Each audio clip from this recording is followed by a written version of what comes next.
As conquistas que o período republicano romano trouxe para Roma foi um comércio, expandiu-se o comércio romano. Roma começa a ter comércio com várias regiões, tá? Na Europa, regiões para o Oriente, comércio no norte da África, né? Desenvolveu muito a atividade agrícola romana, porque Roma aprendeu técnicas agrícolas com outros povos, né? E agora, um ponto negativo: a agricultura dentro da Itália acabou. Eles deixaram de cultivar dentro da Itália e passaram a comprar, comercializar produtos de outras províncias romanas fora de Roma. Então as pessoas que viviam em Roma se dedicavam mais ao comércio, né, ao comércio marítimo, e vai surgir com isso uma nova classe social. Aliás, duas novas classes sociais. Lembra que eu falei que na monarquia tinha os patrícios, os clientes e os plebeus? Agora, na fase da república, nós vamos ter os patrícios, detentores de terra, uma nobreza, tá? Que tem um status aí, uma tradição. Os clientes são homens livres também, não é? Mas nós vamos ter aí, com atividade mercantil, uma terceira classe que vai aparecer abaixo dos clientes, que são a classe dos homens novos, ou também conhecido como cavaleiros, que são aqueles que dedicam ao comércio marítimo, aí, banqueiros que emprestam dinheiro, cobradores de impostos, né? Então nós temos uma classe destinada mais a comércio interno e externo. Abaixo deles nós temos os plebeus, e abaixo dos plebeus agora nós temos uma nova classe também. Essa é a única que não tem direito nenhum, nem direito à própria vida, que são os escravos, que são os prisioneiros de guerra, tá? Os escravos eram tratados como instrumentos falantes, né? Alguns filósofos até achavam que os escravos, a diferença de um animal para um escravo é porque o animal não falava e o escravo falava. Então, é meramente um instrumento. Agora, além dessa consequência, ampliação econômica, riqueza, né, tem uma parte negativa. Os plebeus, que eram aqueles que trabalhavam como mão de obra para os patrícios nas terras, trabalhavam para os clientes no comércio, agora eles não têm onde trabalhar, porque agora tem o escravo, que trabalha de graça, que vem das conquistas. E aí, novamente, os plebeus começam a ficar marginalizados. Novamente, com o aumento dos escravos, os plebeus começam a ficar marginalizados. E aí começa a ter o governo romano, republicano, precisa tomar uma atitude. E pressionado pelos homens bons ou cavaleiros, para amenizar a tensão e não gerar crise, né, o governo começa a distribuir pão para a população, que era o trigo, para fazer, né, o pão, e diversão, espetáculos, né? O povo com a barriga cheia e cabeça fora da política não dá trabalho. Então, essa política começa a ser desenvolvida, é chamada de política do pão e circo. Você dá distração, você tira aquela classe do foco para evitar alguma crise, alguma revolta, né? Então, tinha aí lutas de gladiadores, entre eles, gladiadores matando animais, né? Luta de escravos, nós vamos ter corridas de bigas, né? E a distribuição do trigo.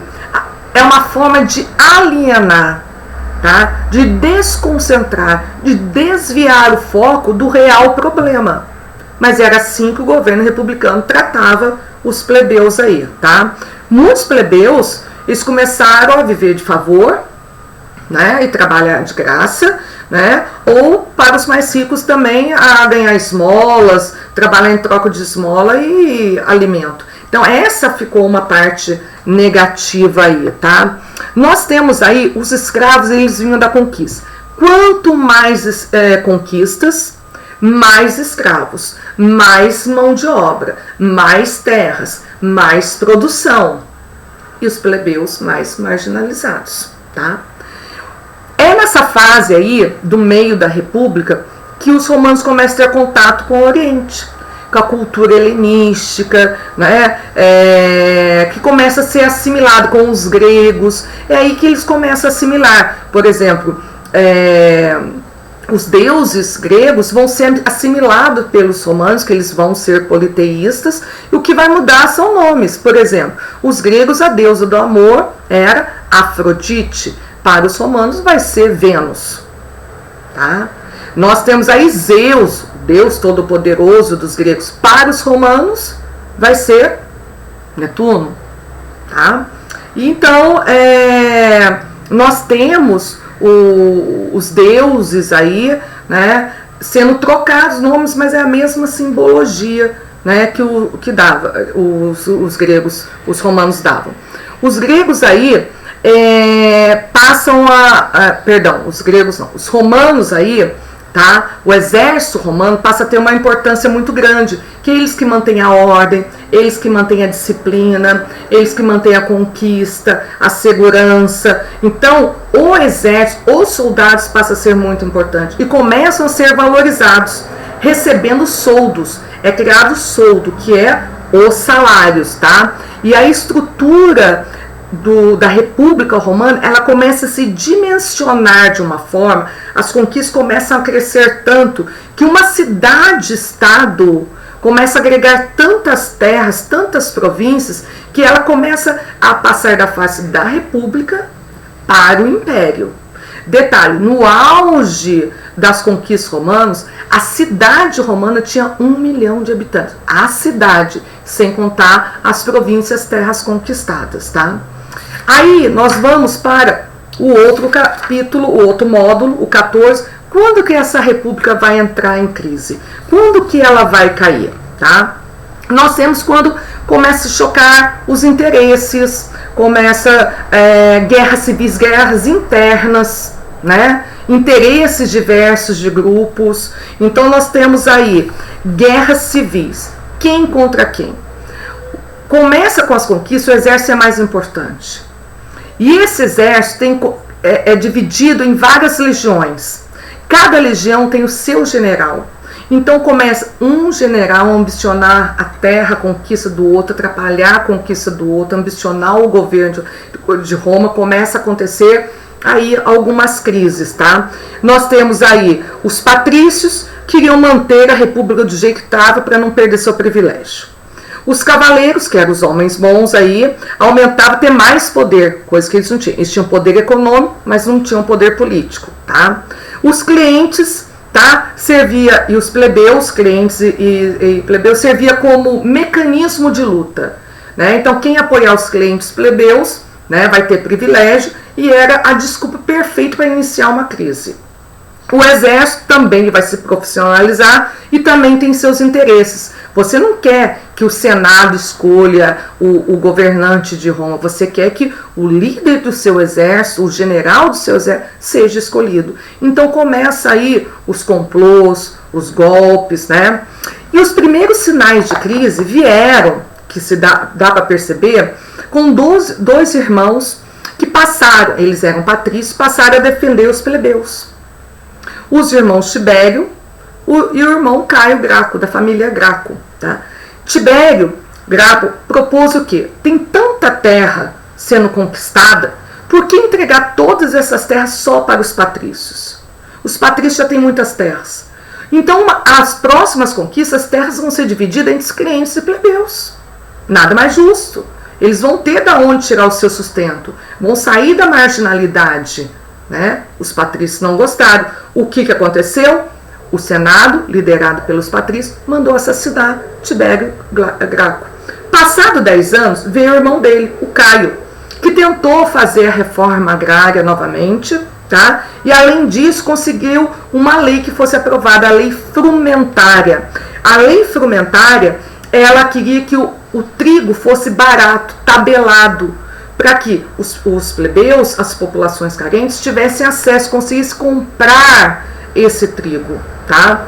E aos poucos, lógico, além dessas guerras internas dentro do Senado aí, entre dois líderes patrícios defendendo os plebeus, os irmãos Graco, contra o Senado, né? O Caio, por exemplo, ele sabia que estava sendo perseguido para não ser assassinado, e ele pede para o seu próprio escravo matar. né? E aos poucos, outra crise vai se intensificar. O exército, que tem ideais republicanos, que vai se distanciar dos ideais republicanos, né? E vai começar a defender cada um seus próprios líderes, cada um seu próprio general. E vai surgir dois partidos. O Partido Popular, liderado por Caio Mário, que tem um enorme prestígio, e ele vai se aproximar aí dos plebeus, ele vai conseguir ficar no poder como cônsul 6 vezes consecutivos, sem eleição, sem aprovação do Senado, porque ele tem apoio dos plebeus e do exército. Então ele vem no partido mais popular, que tem apoio popular dos plebeus, e se mantém.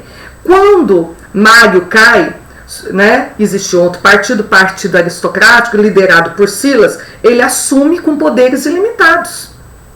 Ele assume como forma de ditador. Tanto Mário, que vinha como representante dos plebeus, Partido Popular, como Silas, que vinha do Partido Aristocrático, todos dois foram ditadores.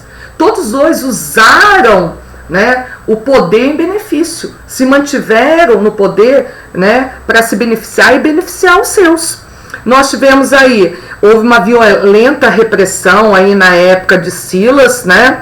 Silas queria tirar todos os benefícios que Mário tinha conseguido para os cavaleiros, para os plebeus, para os crentes. Então houve revoltas dentro de Roma, tá?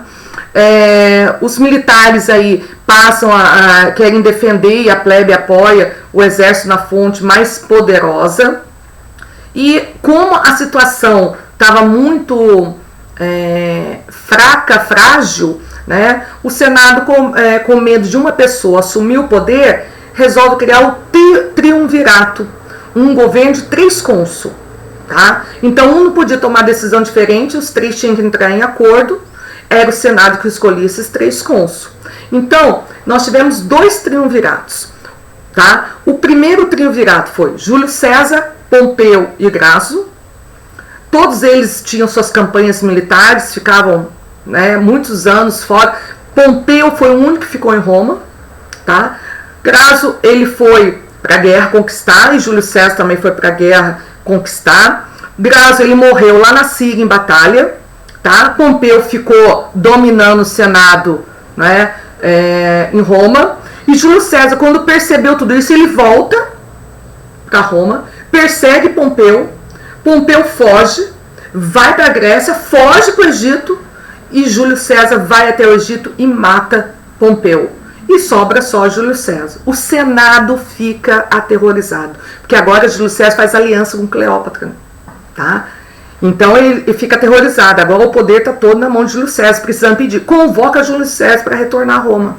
Júlio César vai a Roma e o Senado convoca para uma reunião, que foi uma tocaia. Né? Quem estava esperando, quando o Júlio César chega no Senado, não tinha ninguém. Né? Só tinha o melhor amigo dele, que era Brutus. E Brutus faz o quê? Quando Júlio César não, está desapercebido, esperando o Senado e nada do Senado aparecer, Brutus dá uma facada nas costas de Júlio César, assassinando Júlio César. Tem até aquela famosa frase: até tu, Brutus, como diz, eu esperava a traição de qualquer pessoa, menos de tu. Nessa época aqui é formado então o segundo triunvirato. Esse segundo triunvirato aqui vai ser com 3 generais: Marco Antônio, tá? Caio Otávio, sobrinho do Júlio César, que tinha um prestígio junto aos plebeus muito grande, e Lepto, tá? É o segundo. Mas havia uma conspiração para impedir o sobrinho Caio Otávio de tentar dar um golpe, porque tinha um prestígio, herdado o prestígio de Júlio César, tá? Otávio ficou no Ocidente, Marco Antônio foi para o Oriente, teve um caso com Cleópatra lá, né? E Lepto foi para a África. Lepto praticamente desapareceu lá na África, né? E aí o que aconteceu? Marco Antônio se aliou a Cleópatra e tentou invadir Roma. Otávio, quando ficou sabendo disso, declarou guerra a Marco Antônio, que era general também, e matou Marco Antônio. Né? Lepto já estava afastado e Otávio ficou no poder. E Otávio, aí, sobrinho, ele herdou todo o prestígio do tio dele, Júlio César, todo o apoio dos cavaleiros, todo apoio de todos os exércitos, tá? E dos plebeus também e dos clientes também.